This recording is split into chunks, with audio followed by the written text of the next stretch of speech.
So, the question for today, as cryptos have been crashing through the day today, and for the last week and the last month and so on, here's the real question.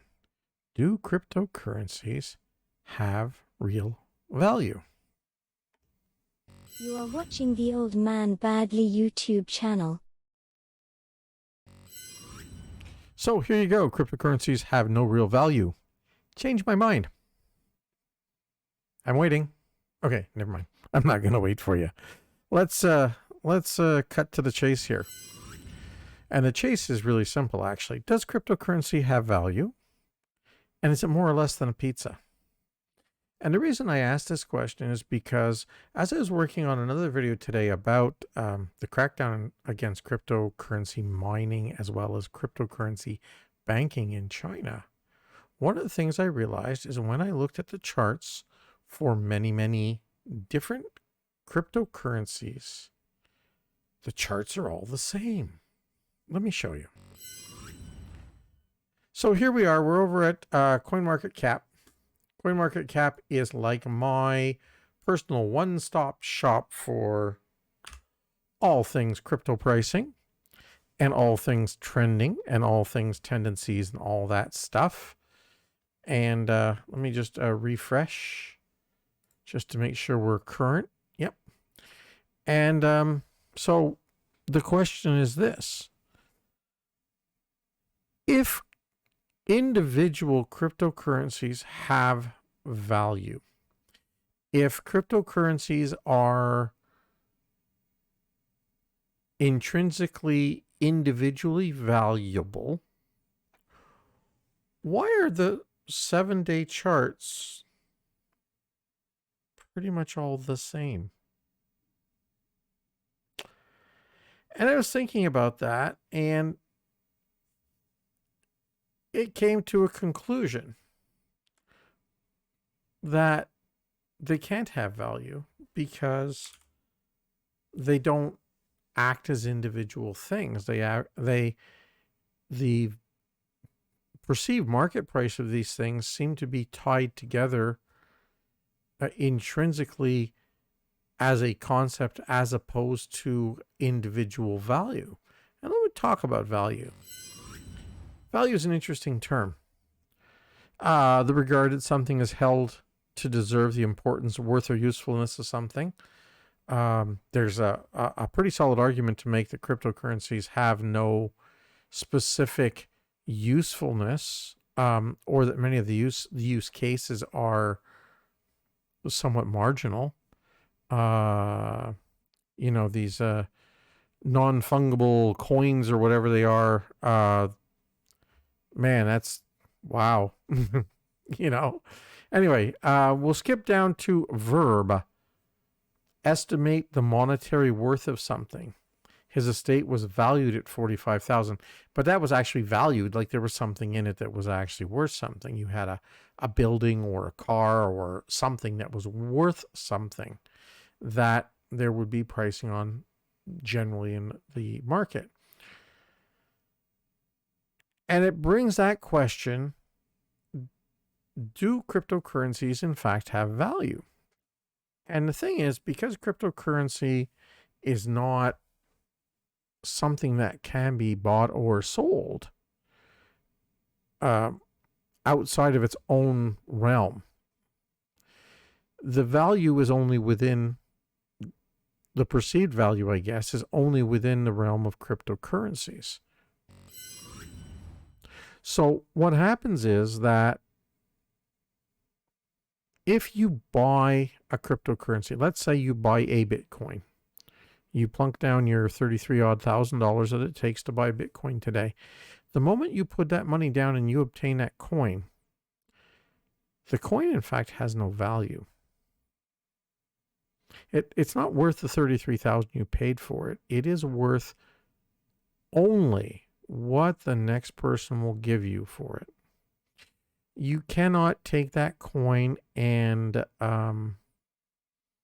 put it in your pocket or hang it on a wall, or roll it up to snort a line of coke if that's your thrill, right? It's a nothing. It's a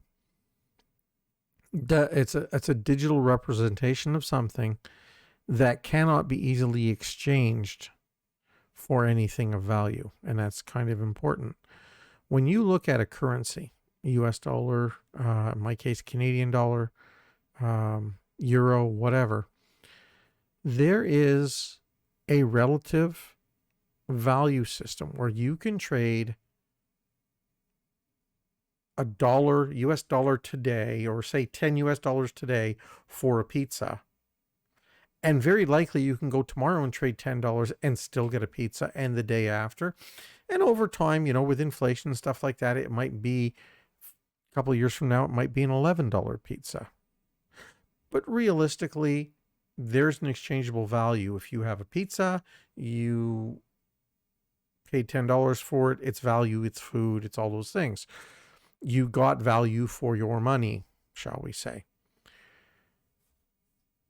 But with a Bitcoin, because very few companies will accept a Bitcoin as payment, and because the apparent market price of a Bitcoin is incredibly variable, I almost said variable, but anyway, variable, it is very, very hard to convince companies to want to do business in it. The last 7 days, you can see it right there, Bitcoin is down 20% in 7 days. And since its peak in April, it's down almost 50%.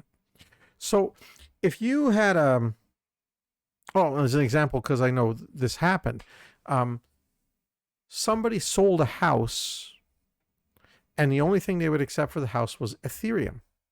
And they accepted the Ethereum at, I don't know, $4,000, right? Well, now their Ethereum is in theory worth only less than 2,000. So they only got half of the value that they should have gotten.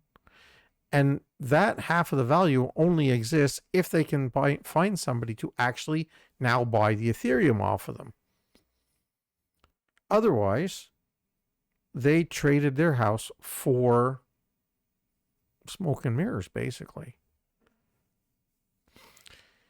When cryptocurrencies are crashing or dropping like they are now, generally it's on negative news, but that negative news leads to something more important, which is that it leads to individuals and companies generally backing away from cryptocurrencies and not willing to put money into them. And while I do not believe that cryptocurrency specifically is a Ponzi scheme, much like a Ponzi scheme, once people realize that they cannot profit from it, once they do the math and realize that it's very, very unlikely for them to profit from getting into cryptocurrencies, they run. And they won't come back for a really, really, really long time. We've had a problem in the current run-up of cryptocurrencies, combined with COVID and people staying home and with their thumbs up their patoots and nothing better to do, is that people have been investing in cryptocurrency. That's, oh my God, that's like investing in fresh air. It's just the weirdest thing. Because when you run out of buyers, when people stop coming in the door and stop paying for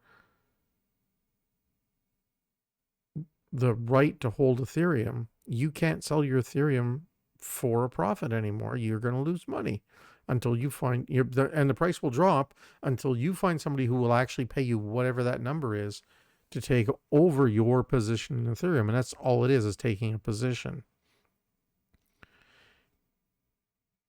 Bitcoin, Ethereum, and all the others essentially have no real value, no underlying value, no underlying asset, nothing.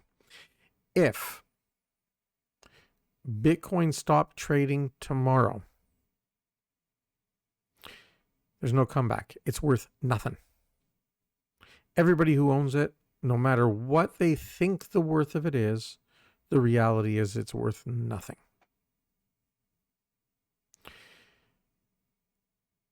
The US dollar, the euro, the pound, they're not going away. And even when the euro was created and other currencies went away, they didn't go away. They were, in fact, transferred and translated at an equal value, give or take. Some people would complain, but generally at an equal value from one to the other.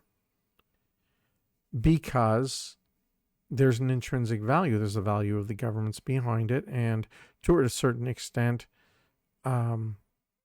the gold and other as assets and the management of the country and all those things that creates the relative value of currencies. And yes, currencies do fluctuate and they do go up and down, but they don't go up and down generally 20% in a week, unless it's the proverbial banana republic. I mean, if you live in a place like Venezuela, where the inflation rate is expressed in how many zeros after the one, because it's insanity. That's a question of there being no value in the currency and no confidence in the currency. Bitcoin, Ethereum, and all that exists only as long as there is essentially confidence that there's going to be an ongoing use of and value of.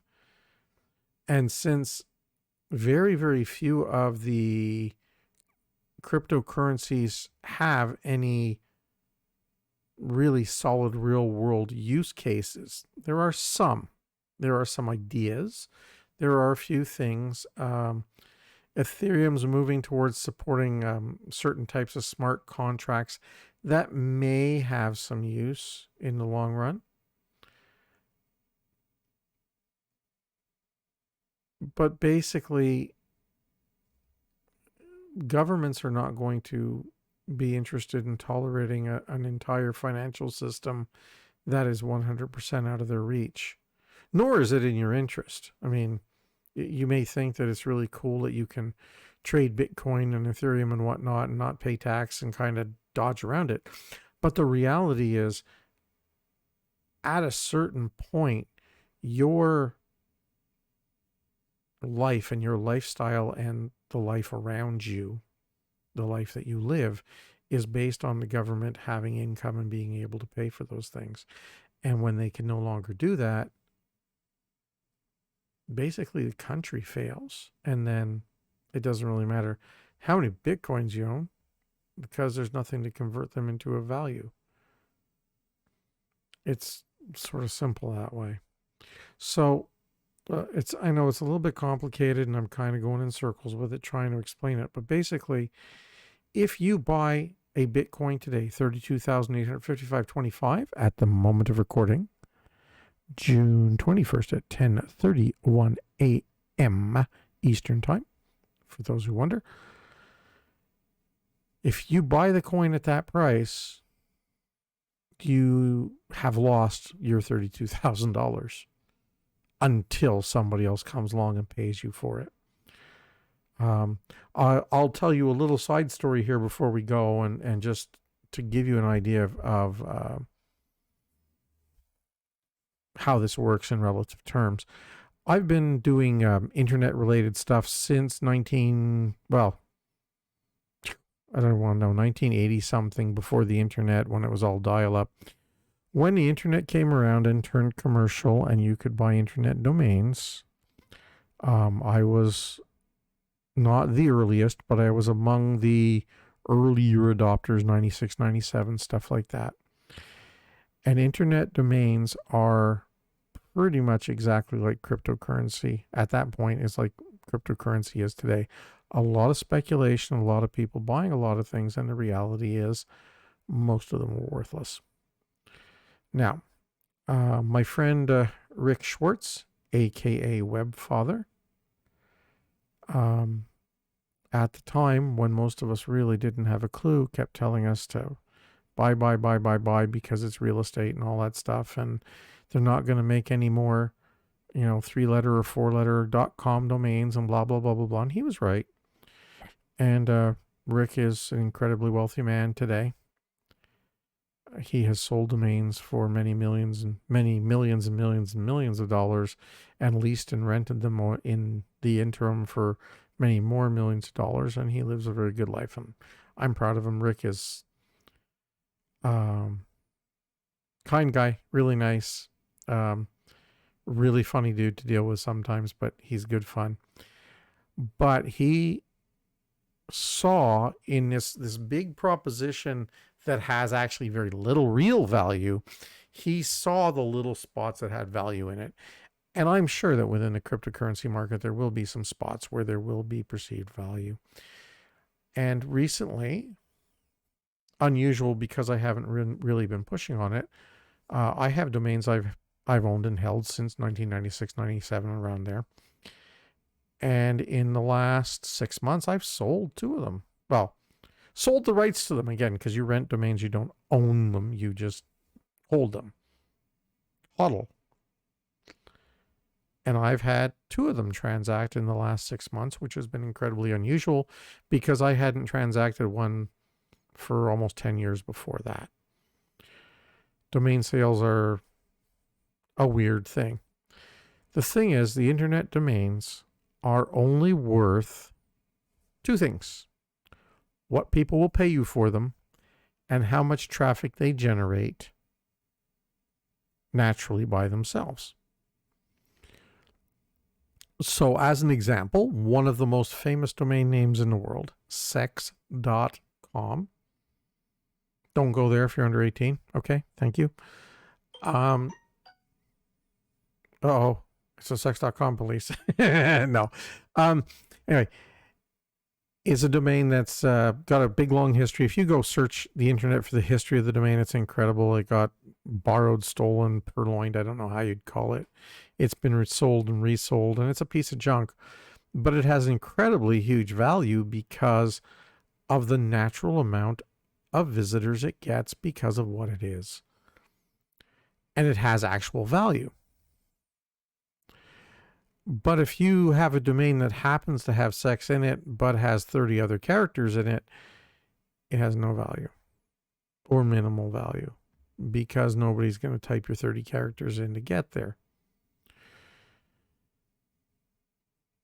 30 character domain names, .com domain names are kind of like some of the joke cryptocurrencies lagging back at in the 5,000 rank or whatever on this site. They are really worth only what somebody will pay for them, and nobody will pay for them in reality. So when you buy a Bitcoin, much in the same way as when you buy a domain, i.e. rent a domain, you have no actual value in it unless the domain itself or the Bitcoin itself generates income just sitting there, which it generally does not. The value of your Bitcoin is entirely not based on the numbers we're sitting here watching on the screen flashing red and green back and forth, but what in fact you get for it if you say, I'm selling this Bitcoin, click, clank, and how much you get at that point. That is the only time that the coin has any value. Otherwise, you're holding potential, not value. And if you are one of the many, many unlucky people who were stupid enough to buy at the peak, and you know who you are, sorry, you have lost. Well, technically you lost 100% when you bought it, but you have almost assuredly lost more than 50% of your investment if you sold the coins today. Because that's how far this all has dropped. Will it go back up again? Yeah, probably. Some point. But if you go back and look at the history of Bitcoin, and we can do that, through the magic of technology, we can go back and look at that, and we can go look at the charts, and we can go look at the all-time charts of Bitcoin. If you go and look here, let me just make sure that showed on the screen properly. Yes, it does. Good. Can you see my mouse? Yes, you can. Can you? Yeah. Okay. Anyway, if you look at Bitcoin I mean, I remember Bitcoin when it was pennies. Okay. Bitcoin spent a long time at a very, very, you know, conservative price. It slowly built up. And then all of a sudden it went dang 17,000. That was 3 years ago. That was the last cryptocurrency craze. That was insanity because people had bought in at, well under 1,000, a few hundred, and it was worth 17,000. And a lot of people sold out, as you can tell, because the price dropped and dropped and dropped, and spent most of 2019 at less than a quarter, or about a quarter of what it peaked out at. And even in 2020, still had a very hard time hanging on to 10,000, which was just, about 60% of what it was. And then all of a sudden, we have another run up. Now, if the previous pattern applies, and so far, based on what we're seeing over here, it appears to apply. You're talking about a very, very long period of time, what they call crypto winter, I believe, that would represent a long period of time where those people who bought at peak over here, if you bought at 17,000 at the peak, 17,415 or whatever it was, 17,776, I guess, maybe 18,000. It's hard to get this thing to do the exact peak. You had to go until November 2020. So you had to go from 2017 to 2020. You had to hold on to those coins for 3 years to get your investment back. Now, if you continue to hold on to them for another year and sold them out at 62,000, congratulations, you made 4 times your investment. You should be very, very, very proud. But most people fall into the category of hodl. Hold, believing it's always going to go up. It's going to go to the moon. Well, that gets back to this. The risk involved in it is huge. So I will give my I rarely do this because investment advice is a risky thing.